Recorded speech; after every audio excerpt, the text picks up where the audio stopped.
Hi guys, in this video I will show you how to make your Amazon account secure in 2021, and you need to add two steps verification.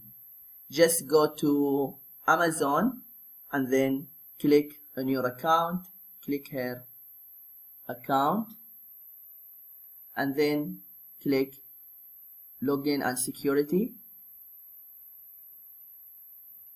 Just scroll down and you see here two-step verification. Click edit.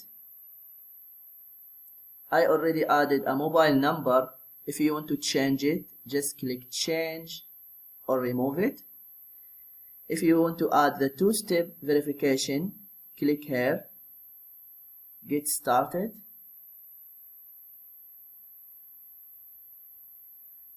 And